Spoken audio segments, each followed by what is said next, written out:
La salle d'audience bourdonnait de murmures alors que l'affaire d'un garçon noir de 13 ans, Jamal, se déroulait. Assis à la table de la défense, son jeune visage ne trahissait ni culpabilité ni peur, seulement de la confusion. Le plaignant, un homme blanc d'âge moyen nommé M. Cartwright, exposait son accusation avec une indignation théâtrale. Il affirmait avoir surpris Jamal s'introduisant chez lui par une fenêtre et volant une tablette.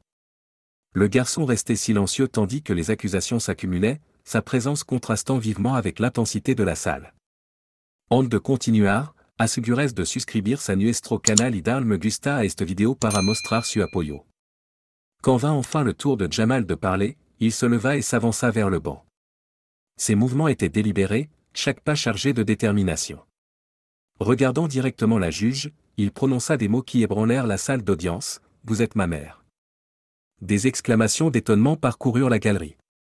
La juge Margaret, connue pour son attitude sévère et son sang-froid inébranlable, resta figée. Sa main trembla légèrement alors qu'elle ajustait ses lunettes, fixant le garçon avec incrédulité.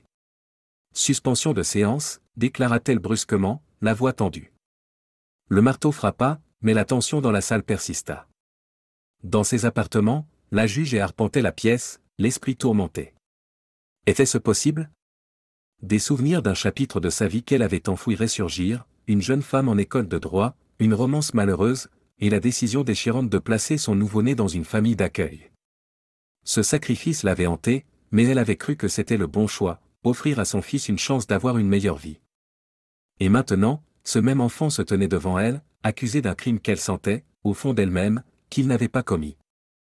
La suspension prit fin, et la salle d'audience se réunit à nouveau.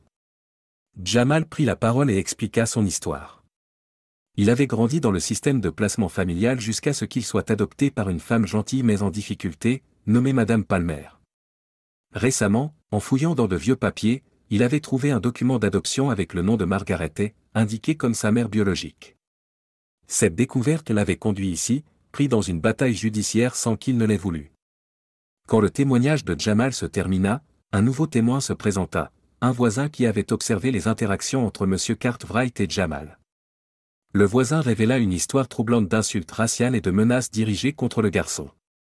Il devint évident que les accusations de M. Cartwright étaient fabriquées, motivées par des préjugés et un désir de punir Jamal simplement pour son existence. La juge ne perdit pas de temps à rendre son verdict. Les preuves contre Jamal étaient insuffisantes, et les témoignages révélaient les biais du plaignant.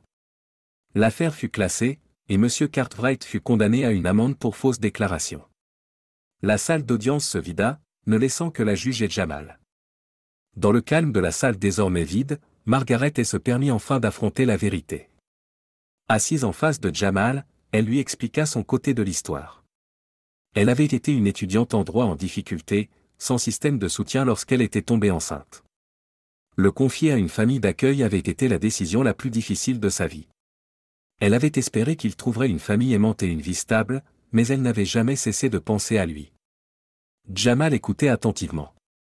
Il n'y avait pas de colère dans ses yeux, seulement de la curiosité et un désir de connexion. Avant qu'il ne puisse aller plus loin, la porte s'ouvrit brusquement et Madame Palmer entra, paniquée. Elle n'avait pas tout compris au départ mais reconstitua rapidement la situation. Margaret la rassura, elle n'était pas là pour enlever Jamal mais pour apprendre à le connaître. Madame Palmer, sentant la sincérité de Margaret, fit un geste surprenant, si vous voulez faire partie de sa vie, je ne m'y opposerai pas. Le cœur de Margaret débordait de gratitude. Elle promit de soutenir Jamal et Madame Palmer de toutes les manières possibles. Au cours des mois suivants, elle travailla pour obtenir des droits de visite officiels. Elle commença à passer ses week-ends avec Jamal, découvrant son amour pour les mathématiques et ses rêves de devenir ingénieur. Margaret ne ménagea aucun effort pour nourrir son talent, engageant des tuteurs de haut niveau pour l'aider à exceller. Elle aida également Madame Palmer à acheter une pièce adjacente dans leur modeste logement, offrant à Jamal un espace qu'il pourrait appeler le sien. Le lien entre mère et fils se renforça. La confiance de Jamal grandit alors qu'il ressentait le soutien indéfectible de deux figures maternelles. La présence de Margaret devint un phare de stabilité, non seulement pour lui mais aussi pour Madame Palmer, qui accueillait avec joie la responsabilité partagée de guider l'avenir de Jamal. Les années passèrent, et le travail acharné de Jamal porta ses fruits. Il obtint une bourse pour une université prestigieuse afin d'étudier l'ingénierie. Lors de sa remise de diplôme, Margaret et Madame Palmer se tenaient côte à côte, applaudissant avec fierté. L'histoire de leur famille peu conventionnelle devint un témoignage de résilience, de pardon et de la puissance de l'amour pour transcender les préjugés et les circonstances. Alors que Margaret regardait Jamal traverser la scène, elle savait qu'elle avait eu une seconde chance d'accomplir son rôle de mère. Les cicatrices du passé restaient, mais elles n'étaient plus des barrières. Elles étaient désormais des rappels du chemin qu'ils avaient parcouru ensemble. L'affaire qui les avait réunis devint un moment marquant dans la carrière du juge. Sa décision mettait en évidence la nature insidieuse des préjugés raciaux dans le système judiciaire, suscitant des conversations et des réformes. L'histoire de Jamal était un exemple puissant de la manière dont l'amour et la vérité pouvaient démanteler les murs de l'injustice, brique par brique. Et alors que le soleil se couchait le jour de la remise des diplômes de Jamal, Margaret se surprit à sourire. Ce n'était pas la fin de leur histoire, mais le début d'un nouveau chapitre, un chapitre rempli d'espoir et de possibilités infinies. N'oubliez pas de vous abonner à notre chaîne et de liker cette vidéo pour nous soutenir.